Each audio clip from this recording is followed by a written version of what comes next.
Hello everybody, this is General Yanis, and today in Death Guard Tactics I'm looking at the just very recently released Death Guard Codex FAQ. I'm looking at the good, ugly, and the bad. Let's get started.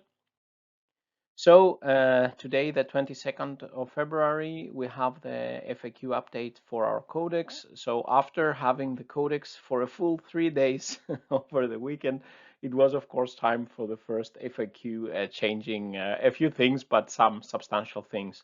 So if you look at the good thing first, we can see that the Daemon Prince has been FAQ'd so that it does no longer have the Lord of the Death Guard keyword. And this is really significant because now we can field him together with, for example, a Lord of Contagion or Typhus or some other combinations where we previously we could only select one of the group of the Demon Prince and the various lords that the Death Guard have. So now this is really good because now it opens up for more variety in our list building and taking a battalion. We no longer, for example, need to take a Plaguecaster if we don't want to.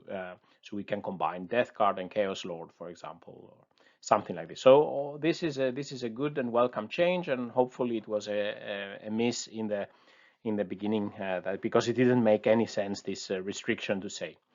But then this is so far so good for these changes. But if we look at the next one, the Inexorable Advance ability has been clarified, unfortunately, and now it is FAQ that our infantry cannot ignore, for example, difficult terrain, the movement limitation. This has the -2" to this.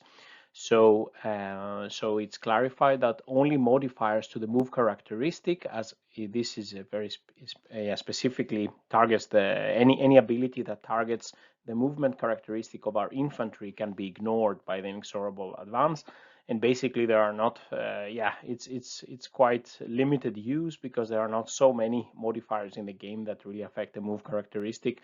For example, it could be if we are playing a mirror match against Death Guard and the opponent uses the contagion, the droning to half our movement characteristic, then we can ignore it. But yeah, it's quite limited, and for being a rule already quite with limited use, even if it sounds cool and a lot of nice abilities, actually in the end it has very limited use. So I can just imagine our Plague Marines used to inexorably advance over anything, but now they see some hoods and they are really struggling to enter that terrain. But yeah, of course that's how life is. And then the third change was that previously the very useful flash outbreak stratagem, where we can give a plague company unit the contagions that other plague company units have, and this was very helpful, for example, to put on a Hellblade. But now this stratagem can only we can only target a unit that already has the contagions of Nurgle ability. Probably this makes some kind of sense because it wouldn't, if it doesn't have if a unit doesn't have the ability to have contagions, then it will be strange to copy the abilities to this unit. So it's no longer possible to use it on a Hellblade, for example, like I made a video demonstration, and maybe this was a bit too good of an exploit to not be FAQ'd. But basically these are the changes. So the good thing is the Demon Prince, which can see more use now.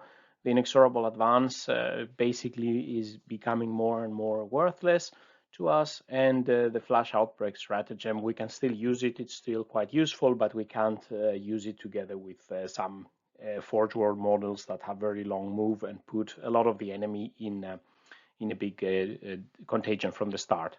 So this is a very short video today. So what do you think about these changes? Were you expecting those? I kind of expected this one with a movement characteristic, the way Games Workshop used to formulate things. But this one, yeah, maybe it was a bit expected. So let me know in the comments what you think. If you like this video, please press like and subscribe to the channel, where I will be bringing you more rules updates and reviews of units for Death Guard going forward. So with these words, General Yanis is signing out. Stay safe out there, and bye bye.